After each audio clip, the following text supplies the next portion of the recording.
This morning in North Carolina, wheels are spinning. Determination is winning. A passion is now a thriving business, and it shows no signs of slowing down. How? The power of a conversation, like the one Clint Spiegel had with First Horizon Bank about starting a bike wheel manufacturing facility in Asheville. Now it's not just talk, it's rubber meets road. First Horizon Bank. Let's find a way. Go to firsthorizon.com/Clint. First Horizon Bank, member FDIC. Prescriptions, copays, lab tests. Even with insurance, healthcare can cost thousands every year. But not for me, because I'm enrolled in VA Healthcare. My service was then. My benefits are now. Get what you earned. Visit choose.va.gov. Not all veterans are eligible for the type or amount of benefits mentioned here. The following production is part of the We Be Geeks podcast collective.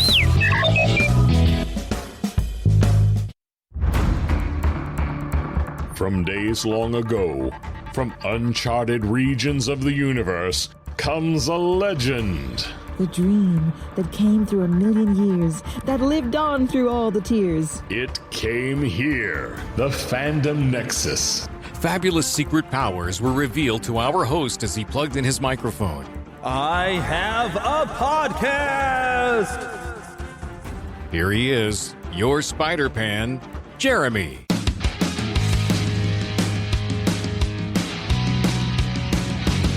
Hello! I hope you all had a good holiday, a great Thanksgiving, and we kind of took a little bit of time off. I had meant to actually had something out there last weekend because there's something special that happened last weekend that we're going to talk about today. But I hope you all had a good holiday and enjoyed the little time off. Spent some time with your families, eating a little food, and, drinking a little eggnog, gobble, gobble. Gobbling down the turkey. Get it? Haha, okay. That's it. Yep. Yes, and Lost Boy Philip, of course, is here with me.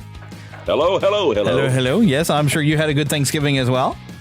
I did, man. I had a wonderful time. Boy, I ate more than I should have. As usual. Well, I didn't eat more than I should have. I was being very careful. That's one of the reasons also we didn't get a show recorded last week, even though I had meant to, is my Ozempic came back into the pharmacy, and I took the full dosage that I was supposed to be at, which I need to make sure I take some more tonight, although I'm afraid to.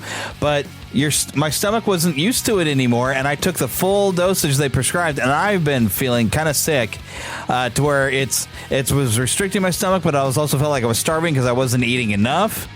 So my body just wasn't adjusted. And finally around Thanksgiving, but I was afraid on Thanksgiving to really eat too much, so I was very measured in what I ate, and which was probably a good thing health-wise. So it was kind of a rough week. Well, I usually eat one meal a day. That's what I usually do. I did that on Thanksgiving too, but it was a nice meal. I mean, you know what I mean. Yeah. I'm moving your position to where I see you on screen. Down there. There we go. There you go. That way I look like I'm looking at the camera. Oh, I forgot to hit the record button to record video, so we won't have video for our friends on the Patreon, but that's okay. Patreon still gets to have it early. And if you want to be able to hear the show without the ads, Patreon is the way to go. Plus, you help support the show, help me keep this thing going, because you know what? Today is a kind of a special episode. Today is the end of season 10. So I've officially been at this for 10 years. Wow. And I really thought about it. It's like, can I keep this going? Do I want to go into season 11? And I really thought about this because, I mean, with the changeover to being a different type of show, we've dropped a lot of listeners. I'm not getting the Patreon support that I need, honestly. So if you've ever considered supporting me, this would be a great time to help cover the cost of this. So I thought, do I really want to dive into season 11? And I think back of all the great things I've gotten to do with all the Comic-Con panels and all the fun stuff I've done that this show has allowed me to do. And I thought, well, that's the things in the past, but what do we got going forward? And then ideas start falling into my head. And I'm like, yes, I do have a season 11 in me. Because going the direction of the retro, because I started, I saw stuff on YouTube like, oh my gosh, Airwolf. Wow, somebody like recreated the theme of Airwolf and everything, was playing on a keyboard and did this nice mix. And I was like, there's a lot of great TV shows that even Heather and I were having some fun on YouTube. we were on YouTube and watching like the opening themes for songs from TV shows from the 70s. We didn't know a lot of those from the 80s. I'm like, there's a lot of TV shows, lots of movies that we haven't gotten to talk about that would be a lot of fun with this new style of show. So yeah, we're keeping going. And I'm even getting ideas. Playing a Comic-Con is coming up this March, and I thought, do I want to do the same old thing with the Disney style stuff? And I might still, but I've got other ideas that I'm going to try to register because we were a different show. So I thought Finding God in the Lord of the Rings, because Tolkien's faith came up. He couldn't help it. He didn't mean to. He wasn't aiming to, but it still comes out in some of the themes. Which, by the way, we've got that as a coming in episode. We'll have Emma come in to talk about Lord of the Rings. Not this episode, but next one, because I spent about an hour talking to her yesterday. And then, of course, Finding God and the themes in the Chronicles of Narnia, which are a lot more obvious, but I think not everybody get it. And so I thought it would be kind of fun to do a couple of panels, and we'll record those as well. So if you're not in Kansas City area or whatever, if you can't travel, you will be able to hear it. But of course, I got to get the approval. But I've got ideas for what to do at Planet Comic Con this year. You're going to have to help me out, and we'll get some verses in there. We'll do something a little different. Oh, I love it. So because the show now is different, and if you're enjoying the show of how we're different now, and we're a bit more letting our faith speak into this show, if you're enjoying that, share this show with other people. And if you want to support to keep this going, Patreon's a wonderful way. Also a great way. And I normally save this ad for later, but let me go ahead because we're talking about supporting the show. Dubby. And if you go to dubby.gg, and heck, if you go even to my website, neverlandpodcast.com, which is, I'm probably going to get another domain that's fandomnexus.com. It's coming one of these days. I just have to pay for that too. But there'll be a link for dubby.gg, and there's a discount code of Neverland, and you can get a discount on your order from Dubby. What is Dubby? Well, Dubby is energy drinks, and they recommend it for gamers because it won't give you the jitters, but it'll give you good, healthy energy. It's vitamins and stuff like that. It's not just loading you up with caffeine, but it comes in a powdered form, so you kind of mix it together with water, and you can order drinking bottles and all this kind of fun stuff. Lots of great flavors. I've been getting confused on how I'm supposed to get my sample pack, so I haven't managed to get it, so I haven't gotten to try any of it yet, but give it a shot. So, supporting our sponsors, buying stuff off of the merch thing, every little bit does help pay for this show. And I could really, really use the help, y'all. So, all right. But I don't want to be like money begging here. So what have I been playing has been, like I said, Deathloop, which is an interesting sci-fi thing. There's a lot of language in it, but it was a lot of fun. I stepped away from it because I got a little frustrated. I got to a point where, because you're every time you die, you loop back to the first day of it, and you lose everything you've collected unless you've managed to bank it a certain ways, which is kind of a problem I had with the Legend of Zelda Majora's Mask, and I kind of got tired of doing that. I didn't want to do the same day, and so I ended up not finishing that one. So Deathloop, I do want to still play it, but I got to a point where I was not gaining anything, and I kind of got frustrated, and I said, okay, you know what I'm going to do? I'm going to play something else. And with Alan Wake 2 having been out, I kind of been wanting to replay Alan Wake, and noticing that the trophies I had from the PS4 didn't cross over to the PS5 updates to Alan Wake. So I didn't play those extra 2 bonus episodes, but I'm stuck actually in the middle of those. But they have some of the extra stuff that happens to the character before the sequel game comes out, which I do want to get eventually. I'm going to have to get in there. But also I wanted to play Control again, which I did platinum on the PS4, and I thought, you know what, I can platinum them again on the PS5. So having some fun with that. All right, but otherwise, what I'm watching, this is something I want Philip to come back on because he's the one that told me that this was a thing. But Philip showed me something that's on Disney Plus. It's a Christmas with Walt Disney. It's actually a documentary brought to you by the Walt Disney Family Museum out in San Francisco.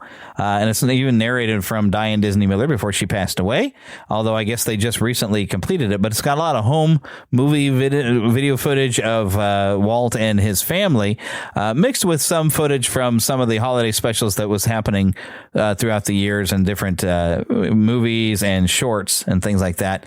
Well, I enjoyed it. It was there were a few times watching it that I was like, man, I would almost rather watch this goofy skiing cartoon or some of the different movies, or even I'd love if Disney Plus had the Wonderful World of Disney.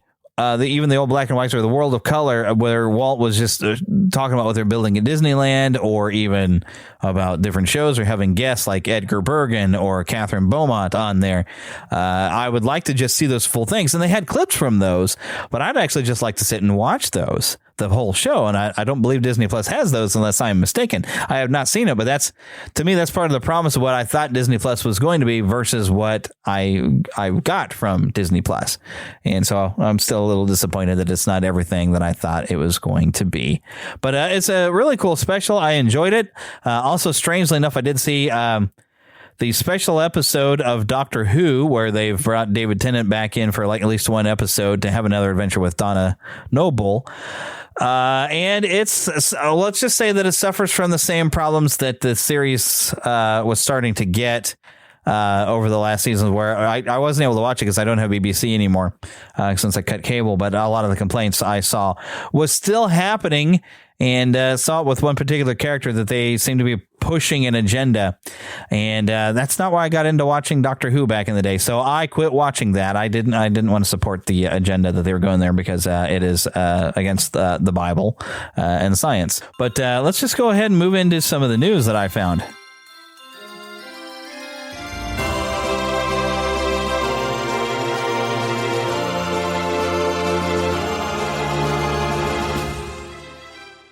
Spanning the Disney and geek universe to bring you the best in comics, toys, movies, and entertainment.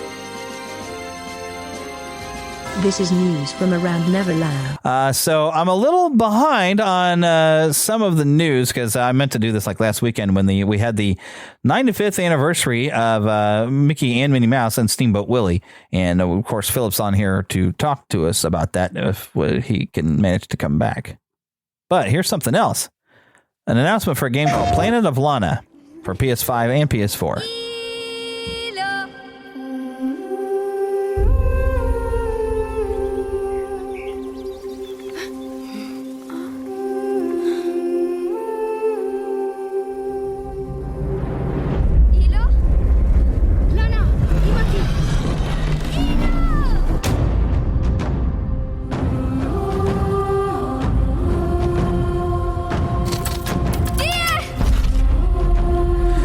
Okay, so basically this is more of a visual with a lot of sound. This is, it's geared to be like a 2D platformer, but it looks the animation is amazing. The look of this, it's a sci-fi game, Planet of Lana. I don't think the language is necessarily in English. There's subtitles on it. There's weird robots and things. But it's been getting 9 out of 10 out on the reviews. And apparently a lot of puzzles and a bit of a platforming thing. Kind of a brilliant, amazing looking game. In the description here, it says Planet of Lana is coming to PS4 and PS5 in spring of 2024. A young girl and her loyal friend embark on a rescue mission through a colorful world full of cold machines and unfamiliar creatures, and an epic sci-fi saga that stretches across centuries and galaxies. So definitely, I'm looking forward to checking this out. The look of this is very cool. It looks like it might be like an independent game that's, sometimes independent games really do some amazing things, like Stray, if you ever have gotten to play that one. Well, this is interesting. While I'm sitting here on this page, I'm going to jump to something I didn't expect to jump to. We have a Final Fantasy VII Rebirth official story so far trailer here. Let's click it and see what happens. I'm saving my money exactly for this game. When there is so much to tell, where should I even start? With all that we saw, what we heard, what we felt, this planet of ours, destiny, our part in it. Best to start at the beginning, perhaps. Midgar, the city of Mako, ruled by the Shinra Electric Power Company, who drained the planet of its very essence, the life stream, and processed it for industry as Mako. Our world was dying, and so few could hear her cries for mercy.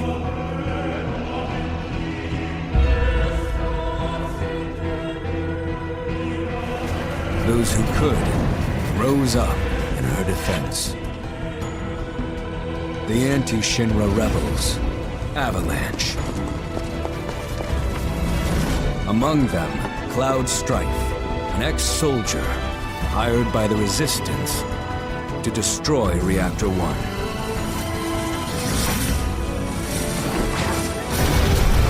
In Sector 8, amidst the aftermath of the attack, Cloud met a flower seller named Aerith. She offered him a yellow blossom. one said to symbolize reunion. And thus was destiny set in motion. With Reactor 1 gone, Avalanche set their sights on Mako Reactor 5. Unfortunately, they were playing right into Shinra's hands. The company was able to draw the wool over the people's eyes. And in the end, destroyed Sector 7, killing thousands and laying the blame at Avalanche's feet. Though dear friends were lost, Avalanche had no time to grieve. Aerith had struck a deal with Shinra, who took her into custody. With her capture, Shinra's obsession was within reach. The fabled Promised Land.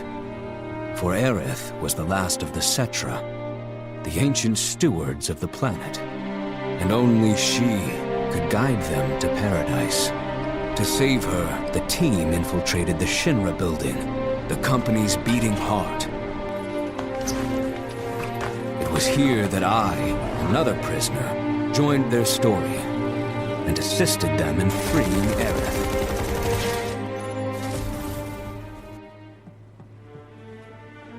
Yet during our flight, we came face to face with a man thought dead. The vaunted war hero, Sephiroth. Before he could be stopped, Cloud's foe fled with the corpse of Genova, the cataclysm from the stars and the catalyst of our plight.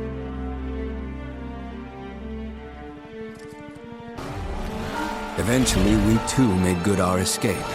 Pursuing troopers defeated, we raced toward Midgar's edge.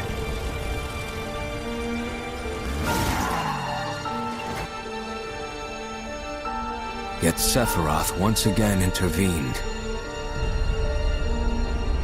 Suddenly, deafening screams rent the air. Whispers, the arbiters of fate, descended upon the city.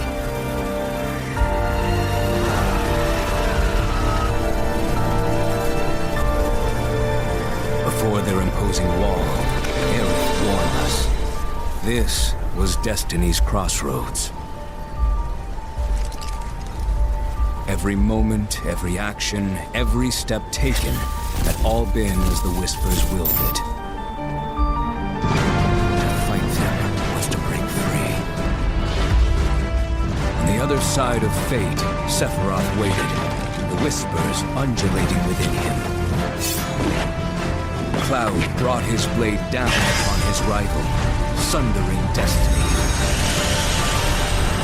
The fight won. The shackles of destiny broken, we stood before the unknown, a world of boundless freedom. It was there, beyond where fate could follow, that a new journey began. And that is the story so far, February 29th, 2024. 2 discs, the Final Fantasy VII Rebirth, the next chapter. All right, well, Philip says that he's ready, so I'm going. Oh, he's sharing me some photos here, too. I'm going to attempt to call him in again, get him back into the show.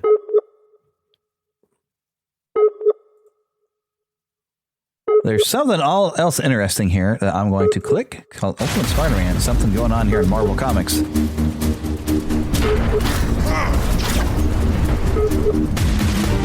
So this winter, it says, meet the Parkers. We're seeing Peter with a beard and with 2 kids, a boy and a girl with Mary Jane. And meet the Goblin. This is a very high-tech looking Goblin. In a Spider-Man saga, I'm reading the text, there's Jonah Jameson showing up. There's Philip trying to call me here. Now, I don't know if he can hear this to know that he's... Yes, I hear you. All right, well, hang on. I can't see what I was looking at in the video no more. Here we go. So I don't know what this Ultimate Spider-Man is. It's coming January. it's kind of weird because the original, Ultimate Spider-Man was where, we had like an alternate universe, and I don't know if they're just bringing it back. I'm not sure what's up with this. I have not heard anything. Let's read what it says. It says, well, yeah, this winter, meet the Parkers and meet the Goblin in a Spider-Man saga unlike any other. I'm not sure what all is going on with this. I don't know if I'll jump into it. I haven't spent money on that. What? In a series? I heard they're bringing out a third game in the series. I haven't played this. This is not a game. Yet. This is a comic. I see. I'm sorry. I'm late. Philip can't see the screen, so he doesn't know what's happening. And I got two screens up with him because I was trying to call him, and then, hang on. Sorry. We got to bring Philip back in so he catches up with the rest of us here. Apparently, my computer on Windows decided to shut down and clean itself and bring it back. So I don't know how that happened. I didn't do it. Okay. Well, we need to move on with the show and not get sidetracked like that. So we've already had a weird show because we've had do constantly and all this weird mess. I apologize. I'm so sorry. It's been a weird, messed up show, but we're going to keep things going. So the next thing that I want to dive into... Well, I got to click the right part of it here.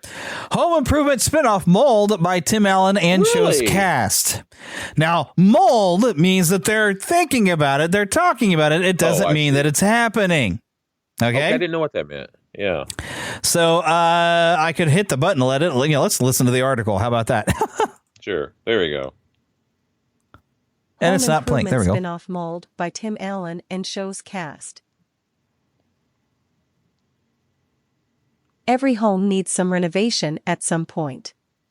And in a recent interview, Tim Allen revealed, all right, this reader is boring me. So this is from Deadline. So a recent interview Tim Allen gave, actually, he said that they've at least talked about a spinoff. He's speaking with The Messenger, and he was actually talking about the season 2 of the Santa Clauses, which I plan to watch, but not yet. I might watch it when I have my 2 weeks off of vacation. I just started yesterday. Yeah, I'm looking forward to it, but I want to wait because it's still November. So they show the specials, like Rudolph apparently was already shown like the day after Thanksgiving from what I was reading. Like CBS had a thing like, when's a good time for Rudolph? The day after Thanksgiving. No, that's too soon. Come on. I want to save it so I can savor it. That's why I like to just watch everything on my own terms, and I own copies of this stuff. But anyways, Tim Allen put his feet up on a Cracker Barrel and didn't dismiss the question about reviving the series. It had 8 seasons from 91 to 99.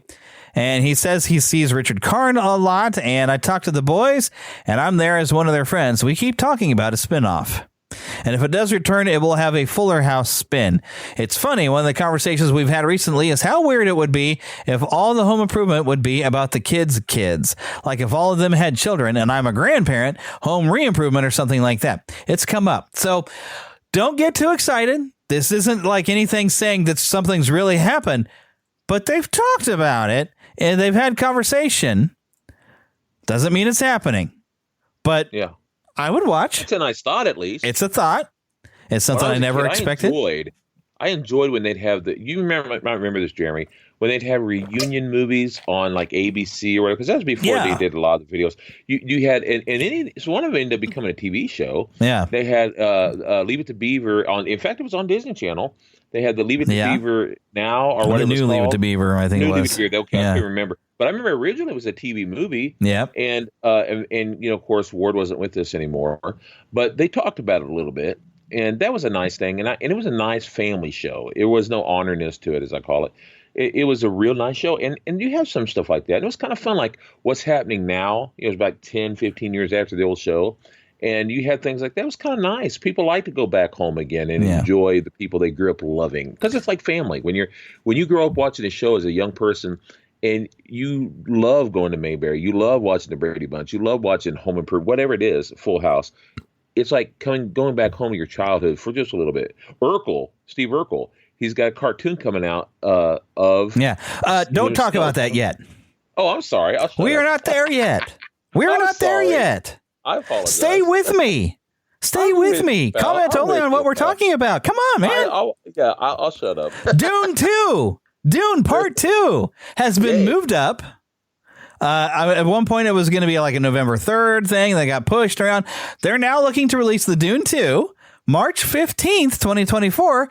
That the SAG-AFTRA strike has finally ended. We're getting things back on track for the Dune Part 2. This is all according, once again, to Deadline. So yes, but yeah, you mentioned something. I think I've got a trailer for it. So you're jumping to the trailer park before we even get there. I apologize. I have Star Wars to talk about. Is Deadline what is Deadline?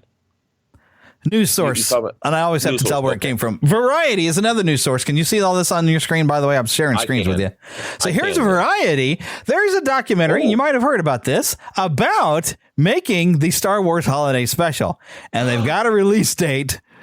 December the 5th. It's coming out digital and December December 5th, digital and Blu-ray. I was getting it all wrong. Now, I don't know if this... but it's called A Disturbance in the Force, and it chronicles the bizarre making of Star Wars Holiday Special that aired 45 years ago and never surfaced again, except for in conventions and people who are gluttons for punishment that watch it. And there was a trailer here for it. I can't remember if I've already looked at this. Normally we'd say that for the trailer park. But I'm wondering if it doesn't say where it's streaming, if it's going to be you purchase it for on Vudu or if I can watch this on Disney Plus. Because I would think Disney. Well, then again, I don't think Disney's the one behind this documentary. I think some other people are. But it's somewhat connected to stuff they own. But I think you're going to have to buy it. But let's go ahead and I'm going to play this trailer here. Watch on YouTube, it says. Yeah. Well, if I click it right here, we can watch it right here. In 1978, Lucasfilm made a huge mistake they prefer we all forget. The Star Wars Holiday Special. Lucasfilm is still saying, Mark, we shouldn't talk about that. Nobody is allowed to mention this. No, you don't remember? It is so bad, it's not good. You have to see the Star Wars Holiday Special to believe it. The Emperor said we can't show the special in this trailer. But rest assured, you will see all the clips you can handle in the documentary film, A Disturbance in the Force. The Star Wars Holiday Special is sort of like the holy grail. I wanted to see this more than I wanted to live. We're starving as fans for anything Star Wars. So funny and so stupid at the same time. We have seen something that we weren't supposed to see. How did this happen? To find answers, we traveled back and experienced the insanity of 1970s variety television. When 70s TV was bad, there was no description for it. How in the world is George Lucas allowing this to happen? You intergalactic fool. Think you know about the Star Wars Holiday Special? You don't. A Disturbance in the Force. A story 45 years in the making. I want that on DVD. Or Blu-ray. Or Blu-ray. Or digital. If you get it digitally on Vudu, then I'll watch it. I kind of want to see this just because the sheer terror of... But the thing that they say that's how the world has changed is because, at the time, people were starving for Star Wars. There was only... at that point, only been one movie, and for a long time we had 3 movies. Then finally we got another 3 to where now we have 9. But now there's so much saturation of Star Wars, nobody's starving for this anymore. But we would starve for the ridiculousness that was the making of this holiday special. And by the way, it was only called Star Wars. There was no New Hope. Yeah. It wasn't called New Hope till a little later. Once they started getting that second one in there, then they was like, hey, now I can actually name the episodes. Yeah. Because when we were young, when they first brought it all out, it was when you saw Empire Strikes Back, it was called Empire Strikes Back. But around Empire Strikes Back, they would have this box, and you'd have Star on the top and like a logo. Yeah, I loved it. Mm-hmm. You'd have Star on the top and Wars on the bottom, and you would see the Empire Strikes Back logo. I loved it though. You knew I was seeing Empire Strikes Back, and you knew part of Star Wars.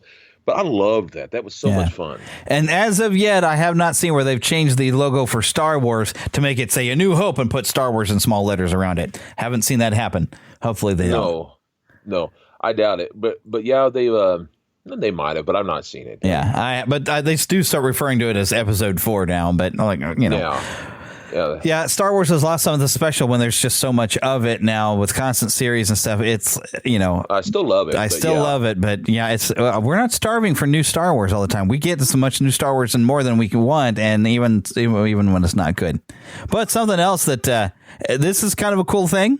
I don't usually cover the Disney stuff so much anymore, but when I found out that this was happening, I guess they might have announced this at the what is it, D23, like the big convention thing that they do, which for once I wasn't paying attention, which, I used to pay attention to it every year for years.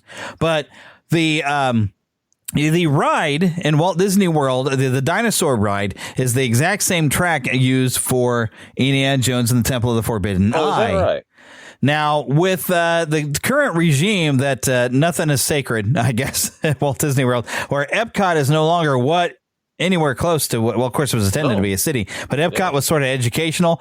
Now they're, bringing in characters was one thing, but now they're turning rides into a Frozen ride. There's a Guardians of the Galaxy ride. Epcot is not the Epcot that it once was. Now Animal Kingdom's starting to get those changes, and so whatever your feelings on, Dinosaur is about to get an Indiana Jones facelift to make it into, and I don't know if it's going to be identical to the Temple of Forbidden Eye or if they'll do something a little different. But how that fits in with the Animal Kingdom, I don't know. So Animal Kingdom, I guess, is slowly going to get, it's a little bit of, just excuses to put characters in it. Granted, I never got to ride the ride. I've never been to Disneyland, so. Oh, it's a good ride. I'd want to ride it just because it's Indiana Jones, but I don't think I'll ever be able to afford to go to Disneyland. I've gotten to ride it. I would like to go back to Disney. Give it a couple years. I was talking to someone about it yesterday. She's never been to any of it. But I would like to go again, but someday, maybe give it 3, 4, 5 years, because Disney, I believe, just like so many others in Hollywood and in other places, are starting to get their common sense back again. Yeah, I wouldn't say so. Well, what I mean to say is, I don't mean common sense necessarily, but where their common sense lies is their wallet. Yeah. And you give it enough time, and here's the problem with being excruciatingly wealthy.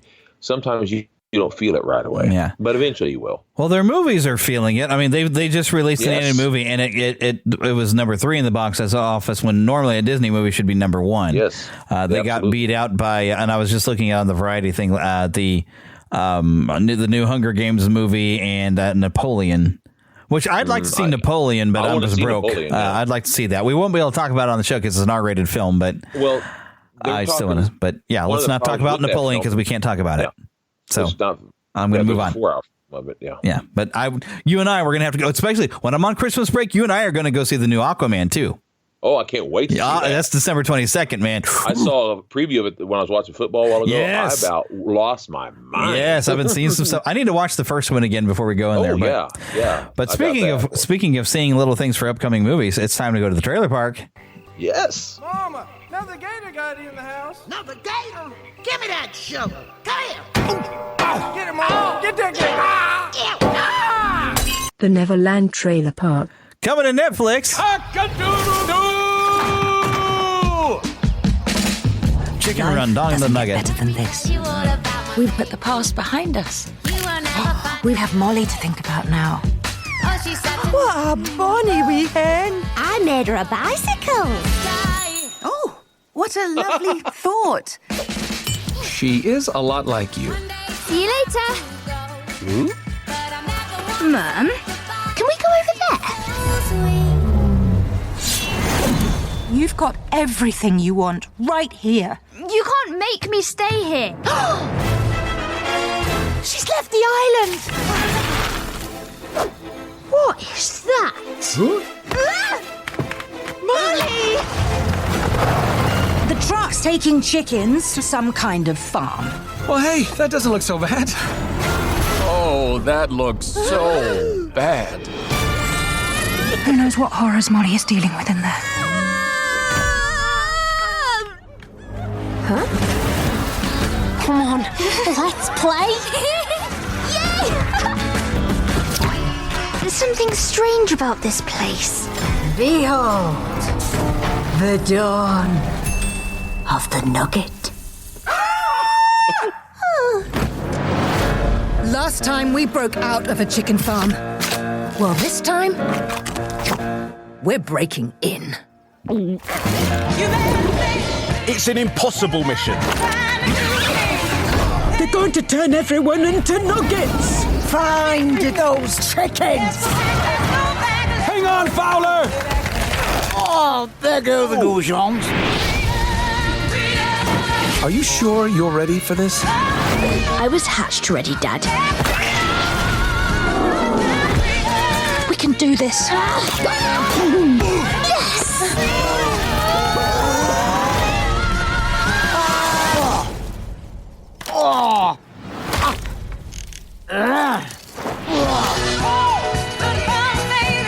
All right, December 15th, coming on to Netflix. That is not Mel Gibson's voice this time. No, it almost sounds like Chris Pratt almost. I'm not saying it is, but it's more than, no, it's definitely not Mel Gibson. I can tell that. Oh, the Netflix YouTube channel doesn't have much to say about it other than it's the sequel to from the year 2000, 23 years ago. I knew My it had goodness.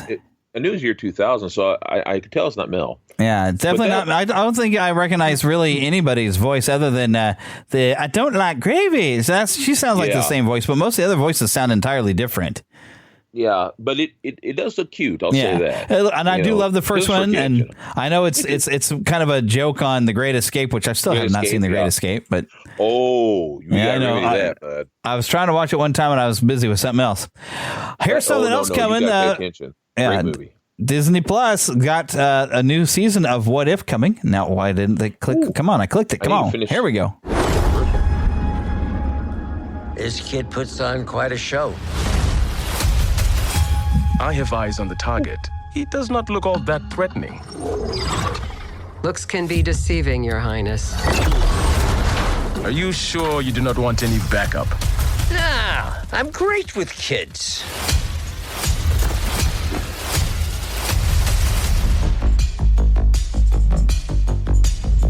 You thought the story was over. But it was only just beginning.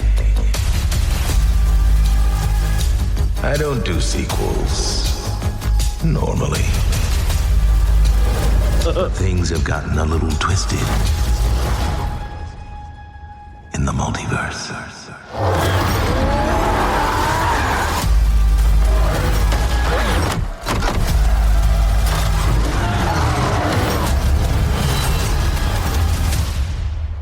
Who is this handsome dog? Oh my God.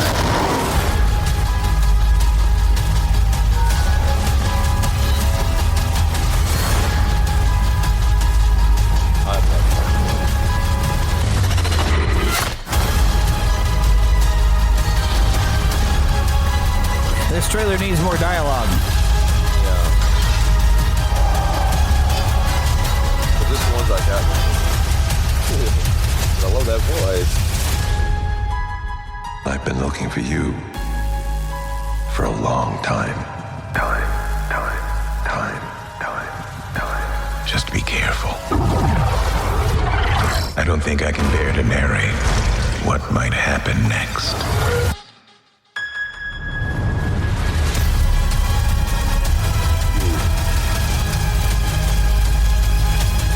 Alrighty, December 22nd. We got a code red. The Avengers Tower's been overtaken. On Christmas? What is this, Con Air? No, wait, Under Siege? No. Oh, that's not it. Hey, John McClane, focus!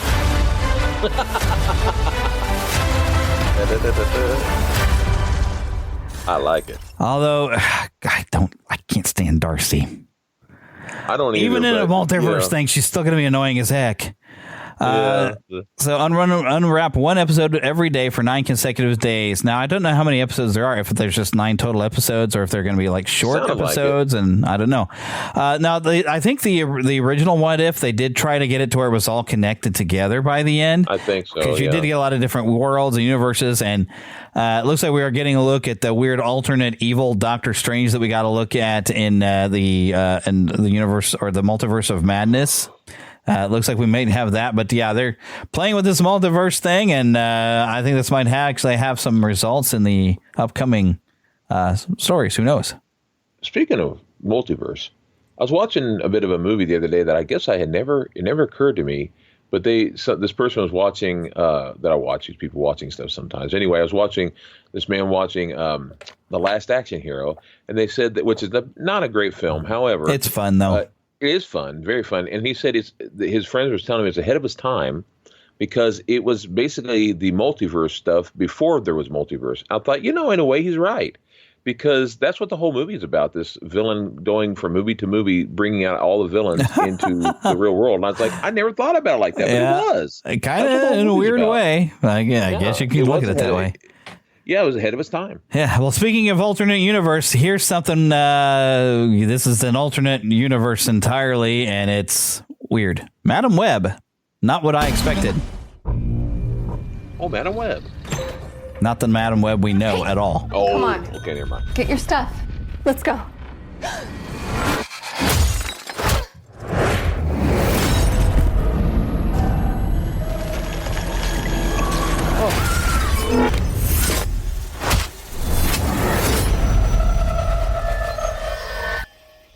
Let's try that again.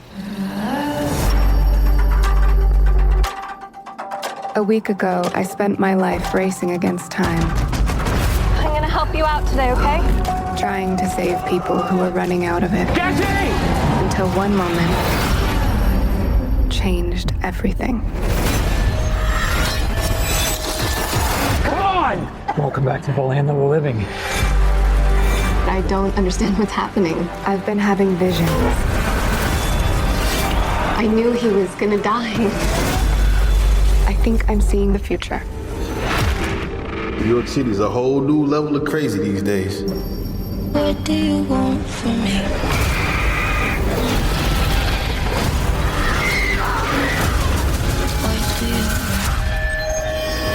New York City's a whole new level of crazy these days. This is an emergency. Get off the train. That man's trying to kill you. What?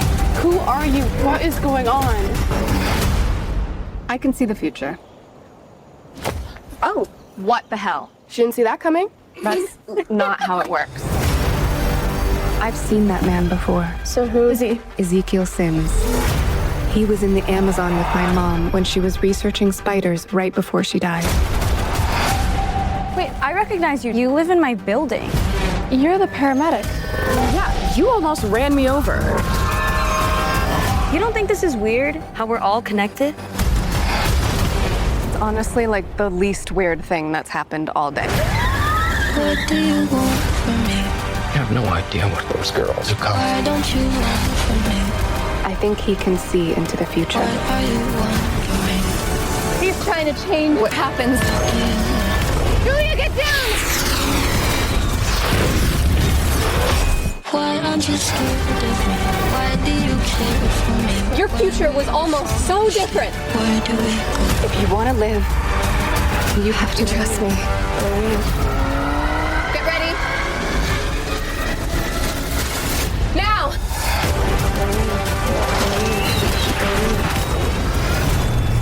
You're showing off. Maybe a little. Okay, so Sony has been making their own Spider-Verse, starting, of course, with the Venom films and Morbius. They're completely reinventing the wheel here with Madam Web because they still own some film rights to Spider-Man, but they're having more success working directly with Marvel Studios to make the Tom Holland Spider-Man movies.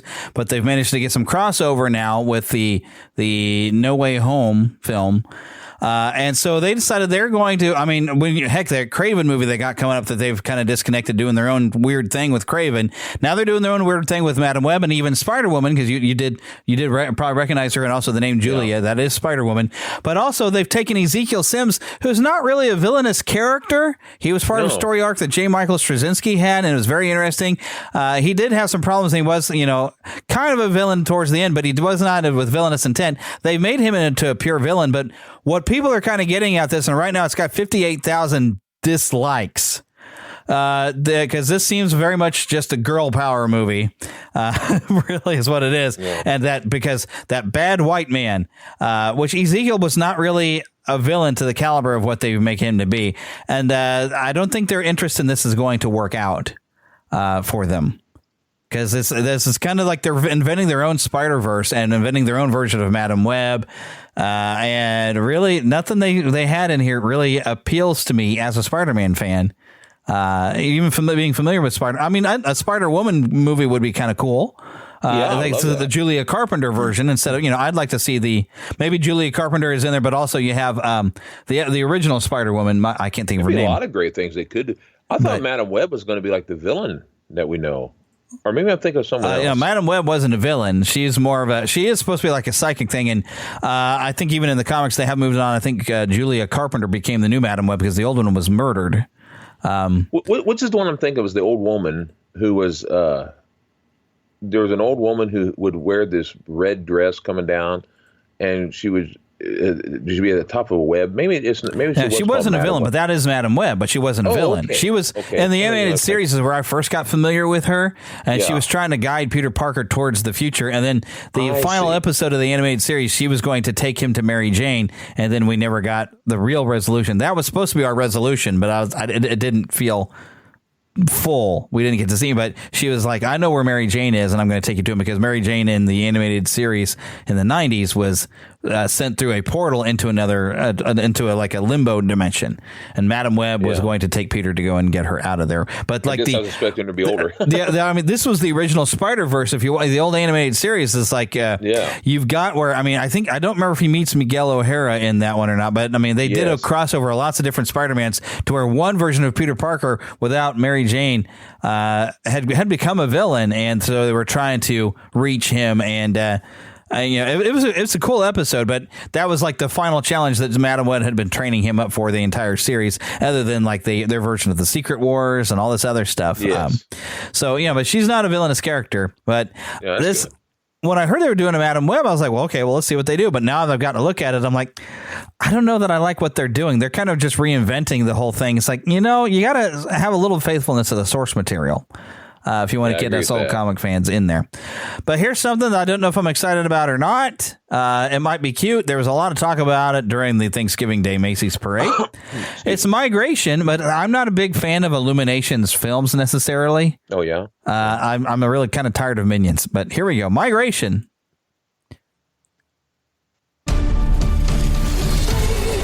Here we are together. We're on an adventure. Seeing what else life has to offer. Is that a little scary? Sure, but isn't it worth it? We're not gonna make it, are we? Uncle Dan! What is this place? We are completely lost. Was your mother? That is not your mother. We're trying to get to Jamaica. Don't worry, Chump's gotcha. So listen, Chump. What? Did you just call me? Sorry, I thought your name was Chump. Yeah, Chump. Yeah, that's my name. What? Right. So listen, Chump. What did you just call me? I'm sorry. Is everyone else hearing Chump? What?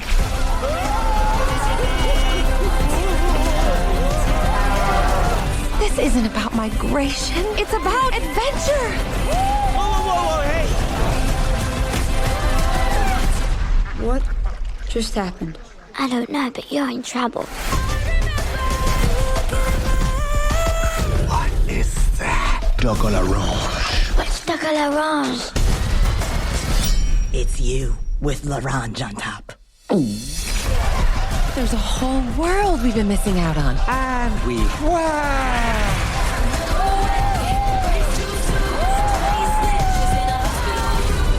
When danger strikes, you do not run from it. Reload!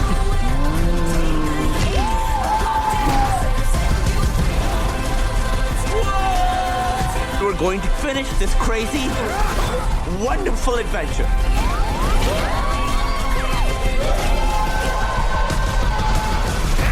You're so adorable. Maybe I'll eat you. I'm kidding. Where am I?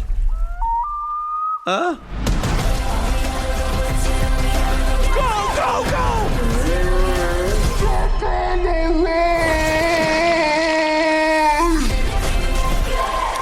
So let's see what it says here in the description on this. This holiday, embark on the family adventure of a lifetime. Watch the new trailer for the Migration movie, only in theaters this Christmas. Now, I don't know. Oh, here we go. There's a little bit more. There's a long list of stuff that I've not really been a fan of most of these. from Illumination, but it says creators of the blockbusters Minions. Didn't like it. Despicable Me, the first one, I was the only one I've seen. That was pretty good. Sing, Secret Life of Pets was a disappointment. And invite you to take flight in the thrill of the unknown with a funny, feathered family vacation like no other in the action-packed new original comedy, Migration. The Mallard family is in a bit of a rut, while Dad Mac is content to keep his family safe, paddling around their New England pot forever. Pardon me, I get hiccups. Mom Pam is eager to shake things up and show their kids, teen son Dax and duckling daughter Gwen, the whole wide world. After a migrating duck family alights on their pond with thrilling tales of far-flung places, Pam persuades Mac to embark on a family trip via New York City to tropical Jamaica. And I haven't seen anything in this that really gets my attention. The big thing that they were talking about during the parade was that the Uncle Dan is Danny DeVito, which might be fun. Really? Yeah, that might make it fun, but like the chump joke is stupid. Yeah. The slow motion slicing of an orange that happens on the fear of was stupid. The only thing I enjoyed was the orange. The original joke of it was funny only because I actually like that dish. But that's about the only thing. I've never eaten duck. Yeah, duck all orange is actually very good. What it is, just it's duck with looks like kind of like orange with sauce, but orange on top. Yeah, with orange on top. But it's actually good. No, we had duck, Jeremy. Remember when you came over that time and we ate duck at the house? I had back when I was married, and we had to my knowledge, I've never knowingly eaten duck. I had duck as a pet. To me, there are pets, not food. We had ducks as pets too, but they're also very messy, disgusting. However, what I did, and this was very ornery, I had that picture had Mickey, Donald, Mickey, Goofy, Minnie, Pluto, all of them sitting around the table, and I had the duck in a dish because the duck just happened to be wrapped with white and blue. So I had a little tie of Donald Duck sitting around. They all looked sad, put their heads down. So we were killed and was cooking Donald. Oh my goodness! I don't recall coming over for dinner and seeing that. Maybe that was Seth who came over. Yeah, it wasn't me, because I would have been like, "No, I'm sorry, I don't want to eat a duck," because that was so cruel. I'm so cruel. It probably wouldn't be so much of a big thing for me, except for like because I had a duck and 2 geese. I was the only one in the family that they would actually come to, and I could pet them and whatever and interact with them. And then we, when Dad was supposed to have quit smoking. It didn't last. We got him a new husky, which I got the stupid idea to put that in the backyard where I kept my duck and my geese, goodness. And the dog killed and ate my duck and my geese. Well, duck is a kind of a interesting meat. Let me just say that's not helping.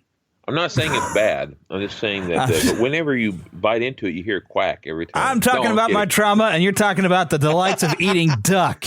Well, just what everybody. What the crap, dude? My gosh. But yeah, so I've got I've got issues because of that, okay? I was literally going to murder a dog when I came home. When this all had happened, I told my mother, if that dog's still here when I get home from school, I will go back in the backyard and kill it. You're going quackers? I was going to do it. It had killed my babies. How old were you? I was in high school. Oh, I'm sorry. I was a freshman in high school during this. I don't remember the geese and the duck at that time. I'd gotten them that April, and I'd had them up through the summer. I kept them in the backyard. I had a little wading pool and a little ramp for them to go up, and they would slide down, and it was fun. And I'm sorry. I'd come out. I could sit there on the back porch, and they'd just come over and just kind of hang out, Actually, and I could pet them. That's what happened to our ducks too. Is a neighbor dog came over and killed our ducks as well, unfortunately, and that's the shame of it. It really is. Anyway, but I have issues when I have a pet that I love, and then something bad happens to it. It messes with me. I love my pets. The same thing happened to some of our rabbits, and it's such a shame because you love your pet. What I was going to say about this movie is I know that the target audience is for the children. Yeah, the same ones that probably watched those Sing movies and those troll movies that have no appeal to me whatsoever. Me either, because they're not for me. But I hope the kids like it. I really do. I hope they enjoy it a lot. Here's something that I don't think I've watched this trailer, but I saw it and I said, well, this looks cute. Looks like it's about otters. It's called Deep Sea, another animated movie. Not sure who made this.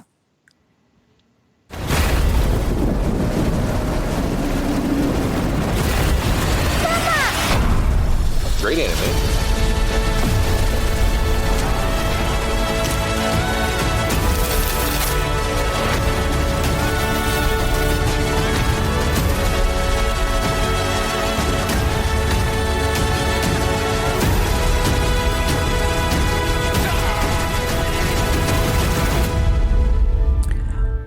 Okay, well, this is actually already supposed to be in theaters from Viva Pictures November 24th. There was not a bit of dialogue.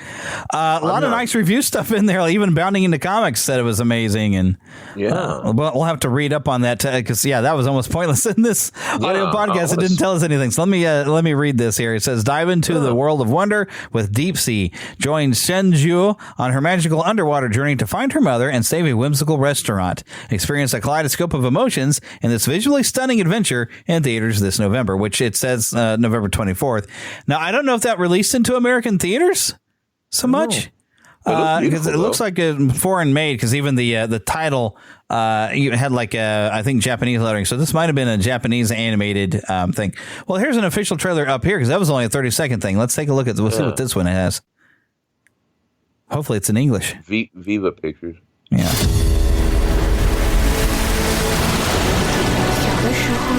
Nope, it's in foreign language. Okay, so. But yeah, it looks like it looks like an anime done in computers. But don't know much about the story, so I can't. It does look really nice. Yeah, might be worth checking out, but I can't tell you anything about the story. If they were put it in English, it might be all subtitled, but sometimes that's worth it. Unfortunately, I'm not a fast enough reader. Yeah, I'm just not. Because it's one of the best subtitle movies. The Crouching Tiger and Hidden Dragon was a fantastic movie. Yeah, and I went with that with the subtitles. Some movies I can watch the subtitles, but I'm just not fast enough to read, unfortunately, if it's too fast. Yeah. Heather might like that because she loves to watch anime. Oh, yeah. It looks beautiful. Oh, by the way, that Urkel thing you were talking about? Yeah. Oh, did I mention Here it is. Did I do that? Did I say that?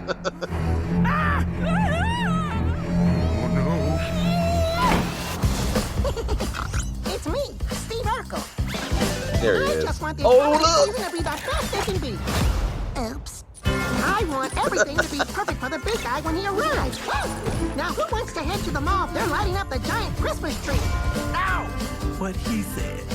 Maybe there's a way to spread even more holiday cheer. I think I've got it. You make a good point. I built something to help spread a little of that holiday cheer. Woo-woo! Yes. I'm showing everybody that I got what it takes to spread the holiday spirit without making mistakes.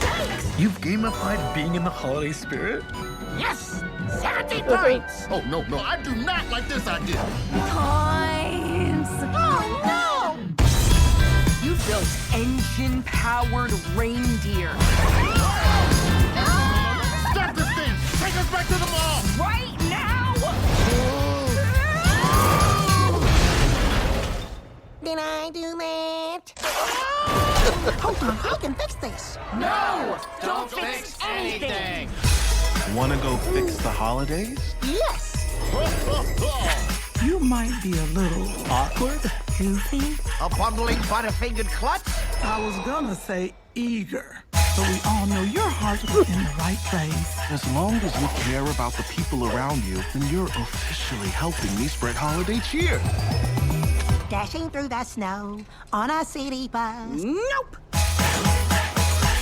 So this is coming out digitally.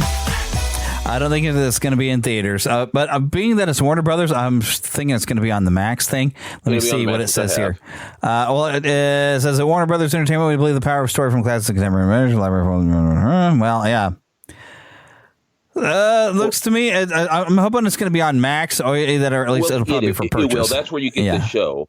You can get every episode of the show. The Family Matters? Family Matters is on there. Yeah. And so that's what I'm assuming that's where you can get it. Because I knew that's it wasn't all that long ago. They were talking about the show, the original show, and they're saying, I miss Urkel so much. And they're kind of in a hint that you may see Urkel again. And I didn't know what they meant because that's all it said. It was like a little thing, a picture. And it's like, I wonder what they're talking about. And I said, I was hoping they meant there was going to be a reunion. Like of the well, in a crew way, some of those characters might pop up in this animation. And this, you never know. I'm wondering if this wouldn't be the beginning of an animated Urkel show. That would be fun. Yeah, that could be fun. I mean, because Jaleel White's age in the voice, but what can you say? But Jaleel White has become a pretty prolific voice actor, and best known for being Sonic the Hedgehog. Sonic the Hedgehog. Plus, he was on that Camelot cartoon. Remember Quest for Camelot? Quest for Camelot. Yeah, he played the rooster who ended up becoming an axe. He was like a talking axe Oh, chicken thing. yeah. Boy, I haven't seen that in a long time. Oh, that's a good movie. I just saw the other day parts of that.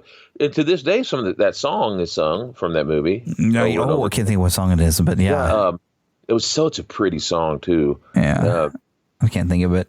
Oh, it was so pretty though. But anyway, that's great animation from. I remember we went to the theater to see that one. You and I a couple times. That sounded great. Well, heck, even if you were watching the Plaza Lighting here in Kansas City, they actually sung the song from Anastasia. Which, did you and I go? Or did I go? Yeah, I saw Anastasia. I know you saw, but I don't know if we went together because I think I saw it in the theater at least twice. I might have went with you at least once. Yeah, I think so. Because that was where like DreamWorks Animation finally put Disney on notice. It was neat to see the Anastasia on Disney Channel now. Yeah, now because it was released through Fox, so now they own it. Yeah. So now Anastasia is a real Disney princess. So. It's a beautiful really animation. Great animation too. I mean, Christopher Lloyd, John Cusack. When I was a kid, Meg Ryan, Kelsey Grammer. Kelsey Grammer was great in that. In that movie, though, when there's a part where she's looking up at these paintings of her family, but she couldn't quite remember if it was her family or not. They come bouncing out of those paintings, dancing and all. Yeah. And it reminded me of the Haunted Mansion. So now that there's a connection there, it's kind of interesting. But anyways, Urkel. What's her name? I can't think of the actress's name. Well, it doesn't matter. Anyway, go ahead. Yes, but Urkel. So this, I believe, will be on Max and possibly for purchase digitally here. Probably. I don't think did we get a date on this thing?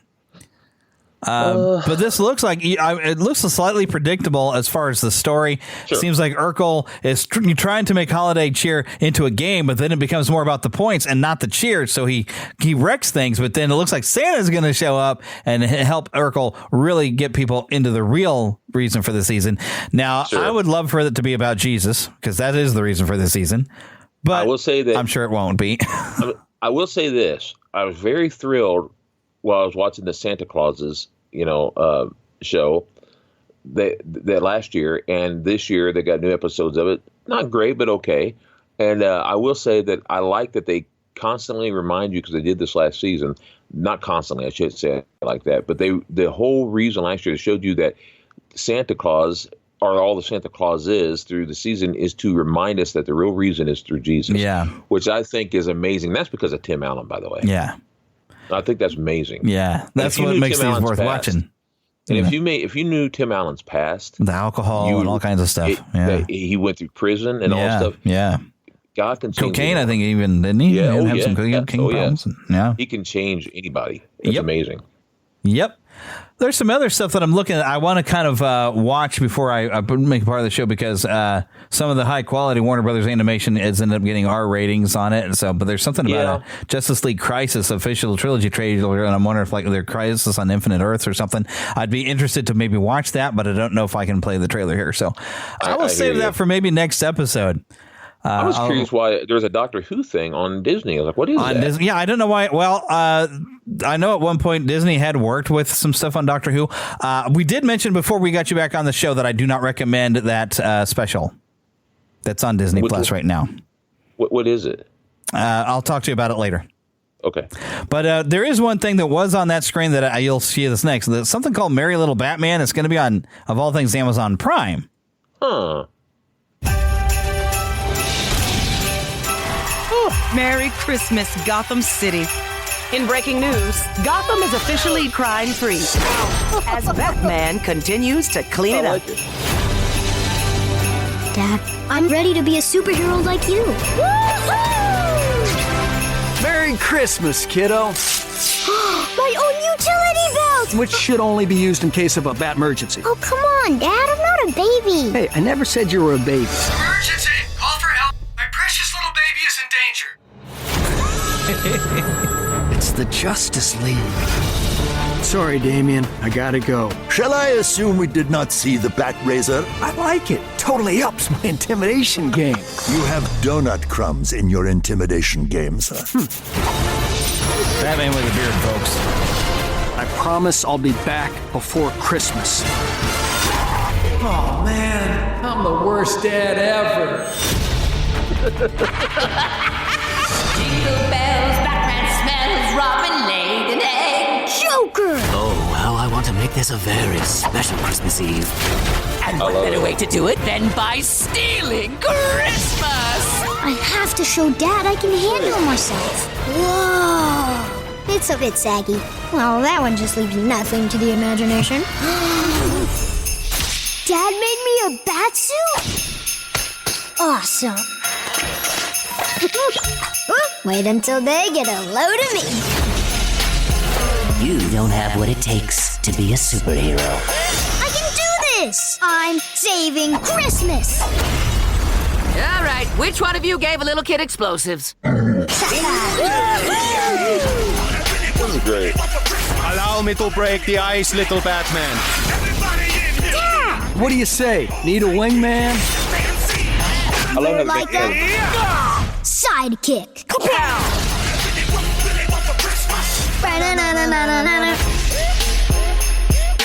December 8th. We got to teach Philip not to talk during the trailers.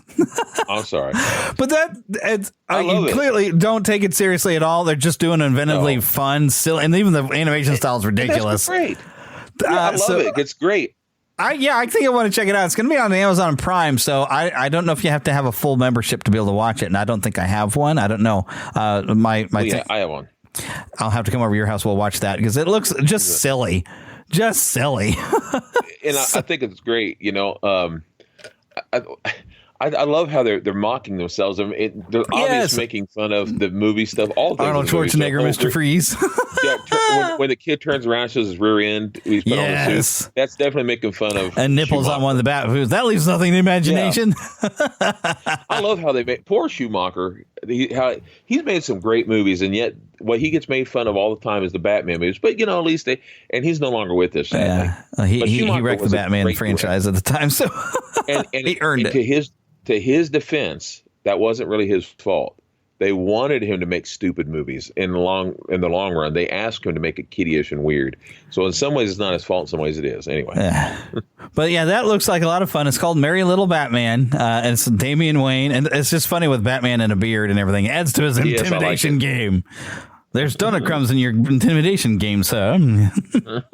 But the character designs are very off the wall, but it seems to fit with what they're doing. So, yep, I would think that's definitely going to be worth some checking out for new holiday special, a Batman one.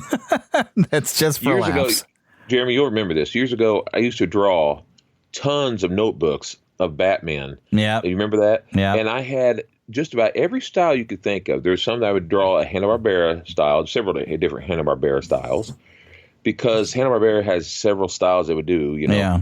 And then I would do different Disney styles, and I even did Dr. Seuss styles of Batman and things like that, because it was just fun to see how you could draw the same characters over and over and over and over again in different ways, different styles, and I love doing that. It's just fun to see. How would it look if they almost had a Grinch-like look about them, a Grinchy look? If you had a Chuck Jones look this way and a Chuck Jones look that way, and so it's kind of fun. It's enjoyable. Well, to turn a corner into our main content. Yes. By the way, I'm going to pause right here for a commercial break. Recently, our client John met his banker to discuss plans for a clean energy building. What he found was a shared passion for building something more. Momentum for change. First Horizon Bank. Let's find a way. Go to firsthorizon.com/John. If you're getting ready to do your holiday shopping at Sephora, Nike, or Neiman Marcus, make sure you head to Rakuten first. Rakuten helps you save big on whatever you're buying for the holidays. Getting gifts for friends and family? Get some cash back for yourself. Plus, save on festive home decor, party outfits, and that trip to see your fam. With Rakuten, you can earn cash back on top of the biggest sales of the season, so you get the most savings. And it's easy to use. Just start your shopping at Rakuten.com or use the Rakuten app, and you'll get your cash back payments through PayPal or check. Rakuten partners with over 3,700 stores. The stores pay Rakuten for sending them shoppers, and Rakuten shares the money with you as cash back. Join for free at Rakuten.com and get the Rakuten app. That's RAKUTEN.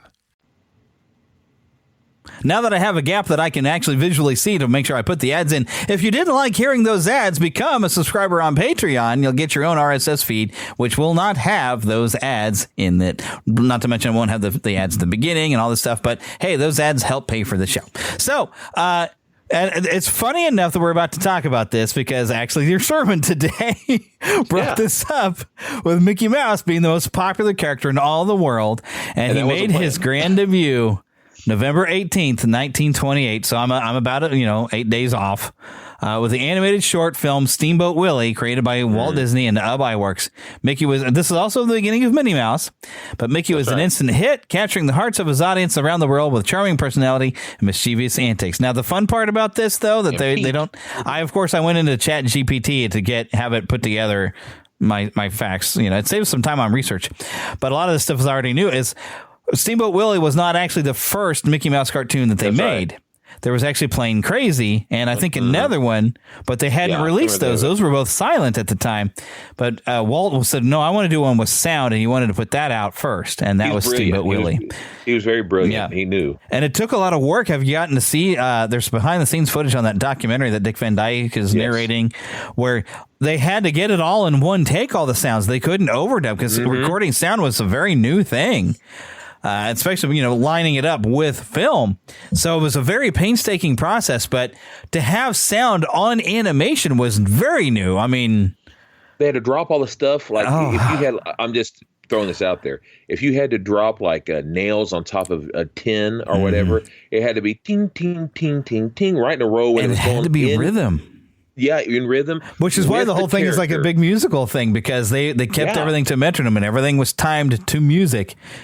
So, that's right. Which is also why one of the things I love about the old Disney shorts is that the sound effects are mostly made by musical instruments. Yeah, you could have they're unique, they're special. Quack, quack, and so you can have that little quack with the character or whatever. It's so much easier. Like Goofy would fall down and it'd be a drum roll. So they used musical instruments for the sounds, and that really set the Disney shorts apart from all the stuff we saw in Looney Tunes. And Mickey, of course, being the launch and even being voiced by Walt himself, yeah. And then Elias. There's a lot of different stuff that happened. I mean, you and I, of course, one of our favorites, when Mickey went and got his first changes in appearance, he got a slight change in his design, a little bit of change in personality when he got in color in 1935, the band concert. Which was also significant animation. It wasn't the first color when they did that. The first one was Flowers and Trees, Silly Symphony. Right.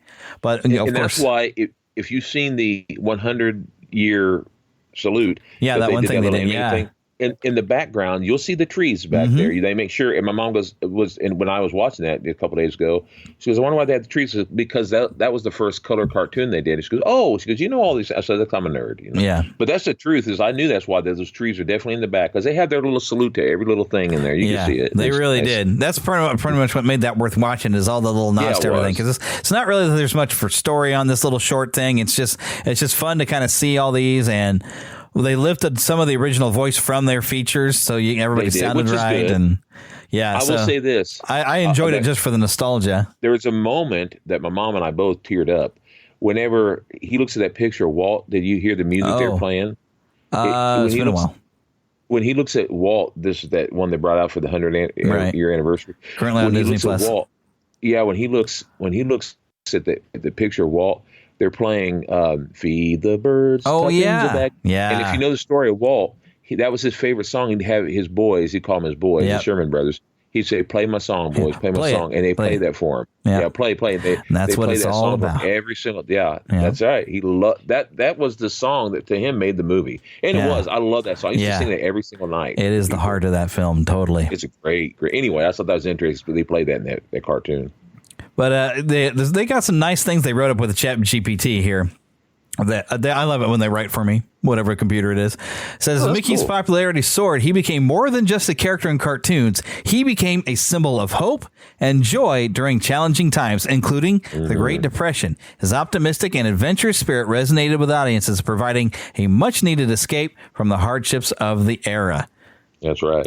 And you kind of got into that sort of a little bit because he brought out folks on as he's doing the sermon. And if you go to Moment of Truth, Bible Baptist Church on YouTube, you hopefully be able to find this today. He pulled, of course, it's the camera's kind of distant, so you don't see it so good. But he has this little Mickey Mouse he put up on the pulpit, and he's wearing he's dressed as Uncle Sam.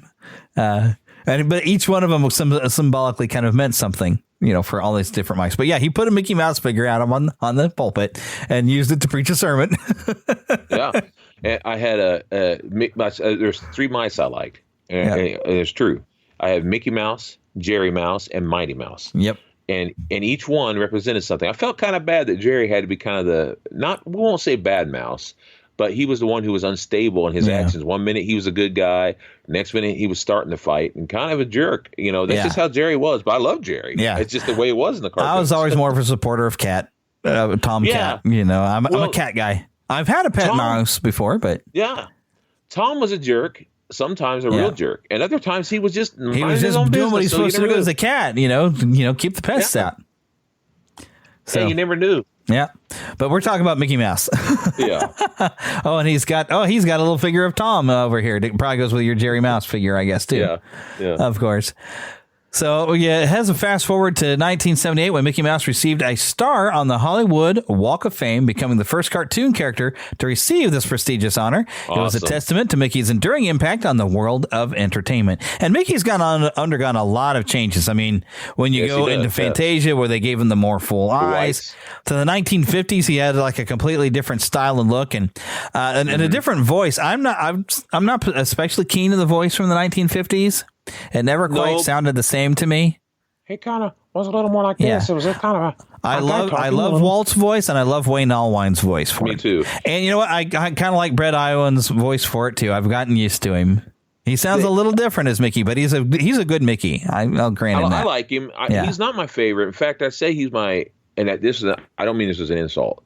But seeing how there's only been 4 basic voices, I'm not saying that that's all there's been, but there's 4 basic voices. There's been other ones on records that are worse. Yeah. But he's probably my next to last favorite of the 4 main voices, but not because I don't like him. I like him a lot.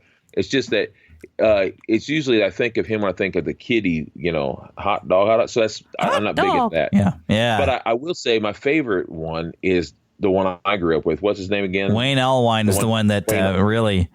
Because he was doing the parks. He was Mickey's Christmas Carol. That was Wayne Allwine there, and of course he was actually married to the voice of Minnie at the time too. That was his real wife, and they were cute together. Apparently, I could be wrong on this. I don't think so, but it seems to me like he was Mickey longer than anybody. Well, it seemed like because he was doing it a long time. Because Brett Iwan took over after Wayne Allwine had passed away. But Wayne got to do a lot of different stuff. I think even like House of Mouse, and of course in the parks. But his version of Mickey is what really kind of settled in my brain for most stuff. But I feel like he really embodied what Walt had done a lot more. He did a little bit of the guy in between. Yeah. The guy from the 50s and the 40s, mostly 50s. Yeah. He did a little bit of that guy there. So he kind of combined the two of them. Yeah. And put it together. A fun little extra fact, if I remember correctly, I think Hal Smith, that you of course as Otis the Drunk, from Andy Griffith, and of course John Avery Whitaker, an owl. He at one point got to voice Mickey Mouse, if I'm remembering correctly. He's talked about he did do Mickey, which he does as Mickey, and it doesn't quite sound quite right because he doesn't have you have to have just the right voice to hit that level to make it sound right. Because all of us can kind of go halfway to falsetto, but there's just a certain tone of Mickey that just your natural voice has to have, I think, to get it right. And you have to have a little bit of happiness. Like for I can do a little bit of Mickey, and I always could. But the thing you have to have is cheer and happiness and ha ha ha ha, a little bit of that in there, kind of that eternal optimism. Yeah, that's it. There's a little bit of song when you talk. Ha, come on, ha. Got a little bit of that in there. And go a little bit of song with it, That's because that's Mickey. Mickey's always my dad, personality-wise, my dad was Mickey all over the place. Always kind of cheerful and, hey, guys. I mean, he was pretty much Mickey. Everywhere he walked. He didn't look like him. The only time he should have almost gotten in trouble is if you watch Pluto's Christmas Tree. He strangles Pluto at one point. That's my dad there. And I'm like, I'm surprised no one's really. I bet there's people who've been up in arms about that, like dog abuse. No, I love it. I love that one. He goes, I love what he says. You dumb mutt. Yeah, I love that because it's not often you'd see Mickey get mad or upset, except for when it was funny. He was getting on to him. I love that one. Yeah, he does get a little mad. You see a little bit in the band concert when he's trying to keep control over things. I love that, especially with Donald Duck doing his thing. Mickey is great because he is like all of us in a lot of ways. He's happy-go-lucky. bit That's the only thing I'll mischievous. say. It's the only thing I'll say is through the years, they did sometimes wimpify him at times where they didn't focus at all on the fact of his mischief. He was a regular guy. He wasn't all happy all the time. He did have some times where he'd get frustrated or ornery. You know, I mean, they had that. It's just like that if you see their spoof on Gulliver's Travels, you get to see he gets a little ornery with the smaller people. I love it. He has some fun being a giant. Yeah, it's so cute. They did kind of. I've heard it said many times when they went to color, they mellowed him a little bit because they wanted to show some of the other ones, and they wanted him to be more of just the optimistic one. So I want to see more of the old black and whites where he was allowed to be more ornery. But I guess some of the stuff that they thought, well, some parents were a little upset with stuff because kids were getting into Mickey Mouse, but like he wasn't exhibiting behaviors that they wanted their kids to emulate all the time. So they wanted to make sure that Mickey was more something the kids could look up to. So I think they talk about that in they had a great special at Disney Plus about Mickey's impact. I think a couple of years ago, I guess they made that one. But that's something I definitely recommend for the 95th anniversary. You go ahead and watch that. But it's got a lot of great history on them and how some of the reasons behind Mickey's changes. The only version of Mickey that I really just can't get behind is the theme park is so sanitized. I understand why they do it, but he's so sanitized when you see the theme park version that he's not funny anymore. You know. They go overboard. Yeah, it's a little overboard. And heck, growing up, watching the old Disney shorts, I always liked Donald and Goofy better because they were the ones that were allowed to be funny. And Mickey was just kind of almost the straight man. But as you get older, you learn to appreciate Mickey more and more. As you get older, you appreciate what it was and the special brand of humor that is Mickey Mouse and the everyman quality that he has and that little bit of hope and optimism that he kind of brought to everything. And the little hero he is, because I always loved the brave little tailor. That's still my favorite. Oh, that's I absolutely love it. I got 7 in 1 blow. I love it. That's one of my favorites. Yes, love it, love it's it, love like it. A misunderstanding. Yes, which we all have. It's so funny. I think everybody has a misunderstanding, and that's I think him and Popeye, as far as old cartoons go. I think I love them because we all kind of get in that situation where they're sweet and yet mischievous. Because Popeye has a temper. Yeah, but it's mostly him trying to do the right thing. Yeah. And Mickey's that way. He's trying to do the right thing, but doggone it, you're getting in my way. Don't rob me of my happy moments. You're doing something that's getting in the way of it, doggone it, And or it's a black and white one, I think. Maybe not, because I know there was another one a little bit in a colored episode. But it was one where there's a lot of orphans. Looks like little mice, maybe some kittens. But I remember that they're trying to put on a Orphans show. Picnic. Yeah. Oh, yeah, they do the big. That's when they've also, I think, they remade it in color later. In the color, yeah. Yeah. So it's both. Same basic story. Yeah. Because I remember both. I can remember a black and white one where they all look like mice. Yeah. Basically it looks like Mortimer and them. Not Mortimer, but his nephews. I meant whatever their names were. Yeah. But then there's another one that I remember where him and Donald are up on the stage, and Magician Mickey color. Yeah. I love the Magician Mickey one too. Anything great. That he's kind of with, because Donald is just an instant foil because he just can't keep his cool. And he's just a little smart aleck that sometimes he just asks for it. Quacking. But you can always see the little cane coming out and pulling him on the neck. Oh, yeah. The only time I think I really remember Mickey Mouse being the foil of anything is him versus that whirlwind when he's trying to clean up Minnie's yard so he can have a piece of pie or cake or whatever it was. I felt bad. And that little whirlwind is just raising a ruckus, and poor Mickey just can't seem to win. And then he gets blamed for everything when Minnie comes out and it's like, oh, you want the pie? Splat. Well, that's what it's like to be in a relationship sometimes. No, I'm sorry. You get hit in the face. You end up with a little pie on your face. Oh, yes. And you get blamed for something. Whirlwind. Sure. No, that's life. Sometimes a whirlwind comes in your life, but I love that episode. That's a good one. I don't know what you want to call them. Maybe it's not an episode, but there is an article that the WaltDisneyCompany.com has up where they spoke with Rebecca Klein, who's the current director of the Walt Disney Archives. And she's got a few different quotes in here. All of the wonderful things that followed in Walt's own career were founded upon the first screening of a simple little mouse whistling his way into the hearts of audiences all over the world. But Mickey is more than just a company mascot. He's a symbol, a work of art, and a beloved everyman, according to Rebecca Klein. And here's another good quote. When asked why Mickey is so popular, Walt once said, when people laugh at Mickey Mouse, it's because he's so human.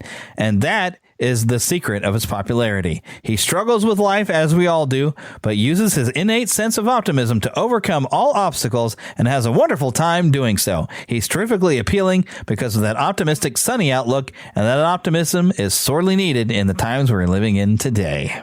Amen to that. And that's why we love Mickey. That's right. I feel like I said, I feel like I appreciate him more as I get older, and now I've got so many little Mickey Mouse toys, and I always was more of a Donald Duck because, poor Donald, though, his theme song has it right. He gets stuck with all of that luck. Who gets he really does. One guess, that's who. And poor I always felt bad for Donald. I related to Donald because I was a temperamental little kid, too. So I'm sure that's not the first time I said it, and it won't be the last.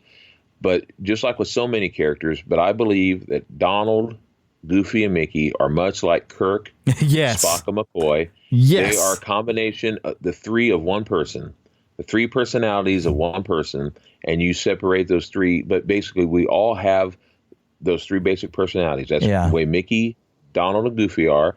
That's the way Spock, McCoy, and Kirk are. That's why they're so good together, the three of them are. Yeah.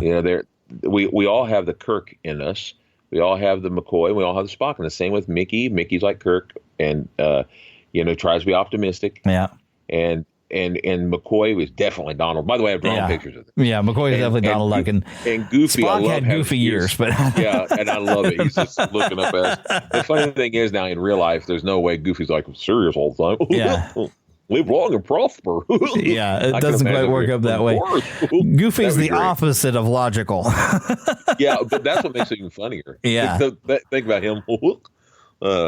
The needs of the Minnie outweigh the needs of the Goof. Oh yeah, exactly. It just don't work. One. Yeah, and some of my favorite Goofy lines is still Mickey's Christmas Carol. Who go, I'm supposed to carry these tunes for all eternity, maybe even longer. I don't know why. That has got to be my favorite Goofy line. It's just funny. I think it's the way he pauses. Yes, it looks awful. A little bit like, wait a minute. Oh, did I get that wrong? Yeah, that and of course, and the Lonesome Ghost. So they're like, I'm brave, but I'm careful. Yeah, I love. I ain't scared of no ghosts. Yeah, I love when the three of them are together. Yes, the three of them together are like the greatest pair, or not pair, but trio. Trio, yeah, I do. Yeah. I love that trio, and that's why I said I feel the same way when no joke. There's times I'm watching Spock, McCoy, and Kirk walking together on the show of Star Trek, and I'm thinking, there they are, and I'll even see them kind of half sneak. I'm like, there it is, the Lonesome Ghost.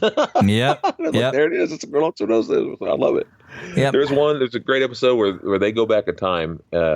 It's a great episode, except that McCoy kind of gets, when they go through this whole time thing, McCoy kind of goes ahead of them somehow through time, and he gets lost in there, and he sees this girl, kind of falls for her. Anyway, the whole point of all this is that when it happens, they go through that little time portal thing. It reminds me so much of Mickey, Donald, and Goofy going into the mirror, that whole mirror thing.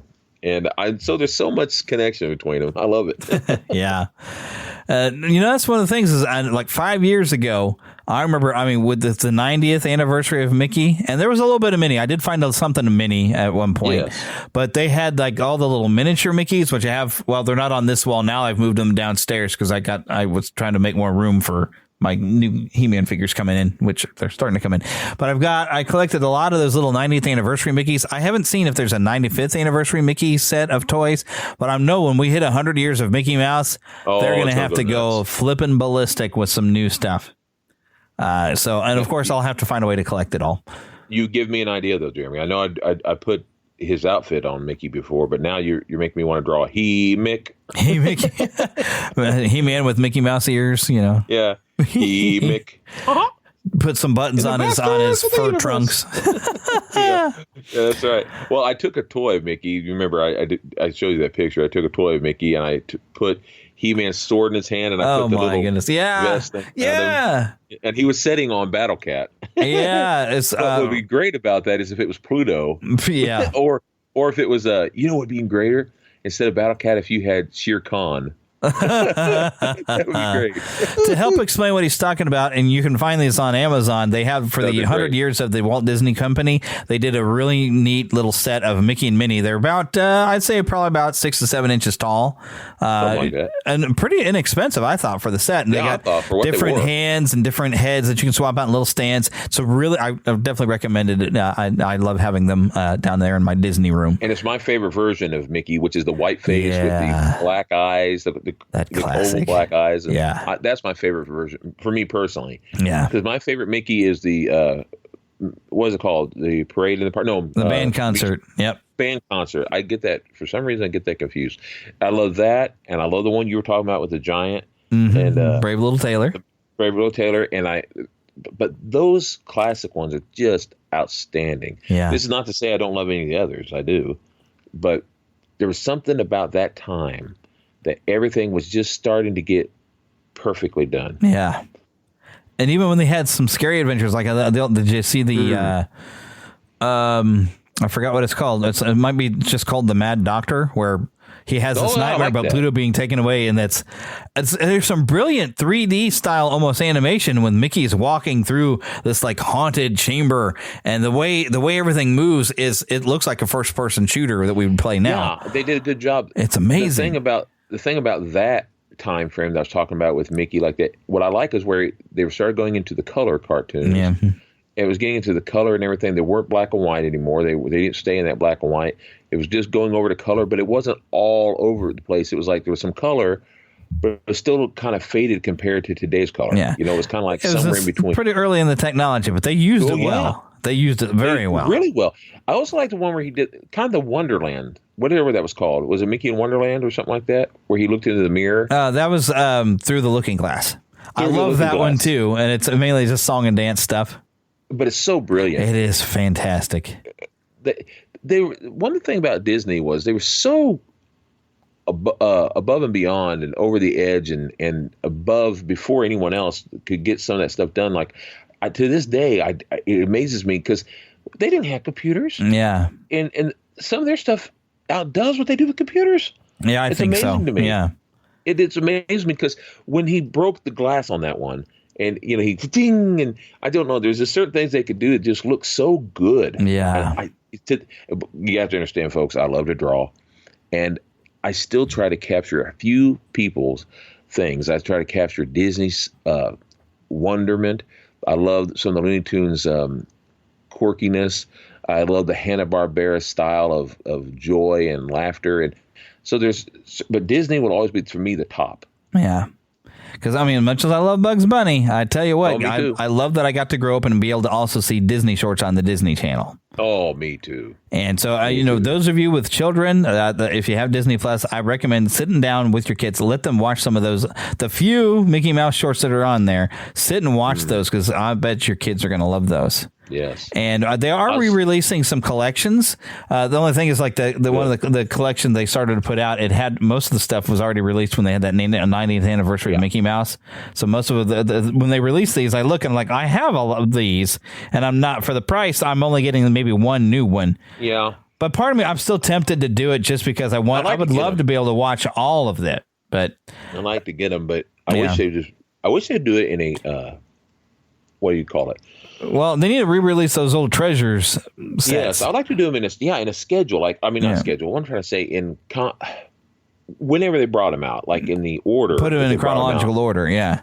Which, like those old Disney Treasury sets did. And, I would love for them to re-release those, or at least put all of that content on Disney Plus so we could sit and watch it. But that's one of the things I think Looney Tunes did have a bit of an advantage for a long time in my childhood, is you could go everywhere and see a Bugs Bunny cartoon. Every Saturday morning. Yeah. It was on there for 20-something, Disney 30 years. Waited too long before, like, House of Mouse, but although House of Mouse didn't show too many of the old ones, but they did show some good stuff. Yeah. Disney should have made sure they had the shorts in a presence for most people to get a hold of, because most people were missing out. But the problem with being special is if you're not around, people will forget you. Yeah. Because, it's like you were even talking in church, the little girl, she knows Mickey Mouse, but I bet she's never seen like an old classic Mickey Mouse cartoon. Luckily on YouTube, but everybody still knows him. That. Yeah. Because he's everywhere on sale and for sale and everywhere else. So everybody knows who he is. Yeah. But he needs to be known for the classic work that Disney animators did back in the past. But I really got to wrap this up because it's 9 o'clock. And, sorry, pal. So we got to wrap this up. I'm hungry, I'm tired, and I want to go to bed. and particularly, I want to eat first and do it in that order. Anyway.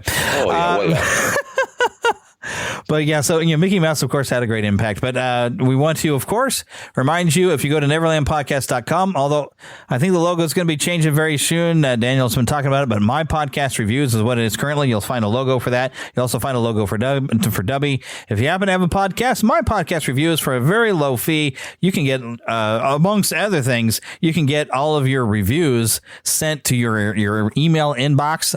And because what you might not know when you're on iTunes is you don't get all your international reviews. You're only going to get to see your region. And so if you want to see the reviews you get from around the world. Plus, it also gives me convenient links that you can find on neverlandpodcast.com to leave reviews. There's convenient links right in there. And, you can click in there and leave me a review. We want to, of course, remember to thank Karen Kennedy, Ricky Pope of Christian Nerds Unite, and Darren Wilhite of the Wilhite and Wall Show for their help in making the introduction to the show. Don't forget to email us, podcast@neverlandpodcast.com. Find us on Twitter, Neverland PCast, Facebook at Neverland Podcast. I've been working on updating that. I don't know that I've actually changed the Facebook.com website, but I've changed things so that now it is just the Fandom Nexus, because we're turning a corner here. There's still going to be some elements of Neverland that are never going to go away. I am still the Spider Pan. I am head lost boy around here, so that's still going to be there. And of course, we do have a Facebook group as well, which one of them I think I was able to change the name of, but not the other one. And I don't know if it necessarily changed what the web address would have been. I'll have to check on that and need to maybe update my notes on it. But you can find us. We are basically the Fandom Nexus, and I will make sure, of course, I need to update those links on the website if you go to neverlandpodcast.com, and keep a lookout, because I do plan on trying to see if I can get the domain. I shouldn't be saying this because somebody will go and snatch up the domain and then make me try to pay extra to get it from them.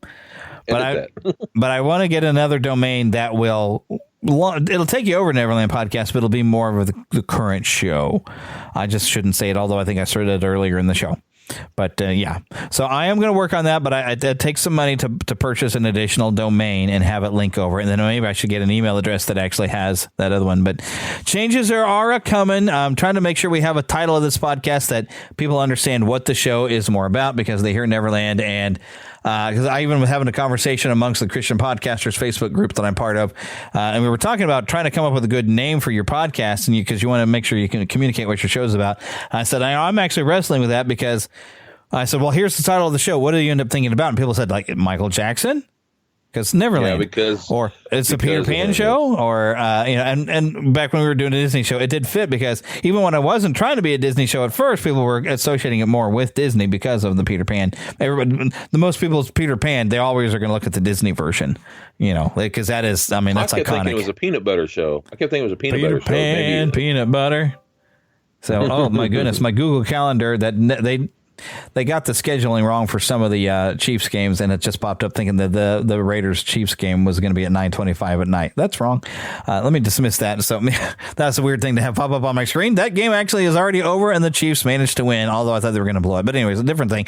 And let's just go ahead and wrap this up. And don't forget, you'll find a Patreon link on neverlandpodcast.com. But if you happen to just want to go to patreon.com/neverlandpodcast, you can become a patron right there, and then you can get an ad-free version of the show. But until then, get lost in an adventure. Oh, well, I guess our timing wasn't together. Normally, you jump on the gun. I was going to, but is on 5 or 5 then go? So I'll do the whole Lethal Weapon thing now. Was it 5 or was it on 5? On 5. Now I feel like we're in that bit of clue. Does he mean that no one is in the house, or he doesn't know that he knows that no one's in his house?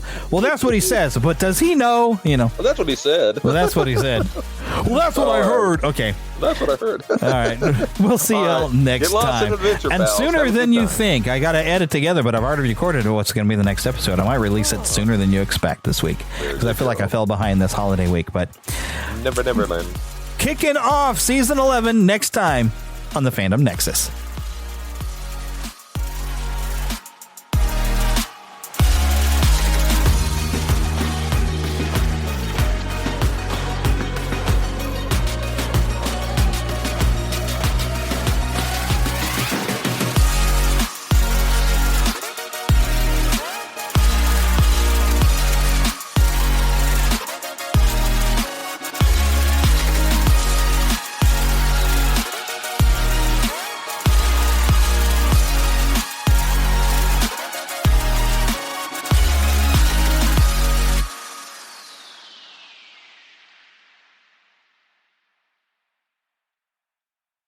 Recently, our client John met his banker to discuss plans for a clean energy building.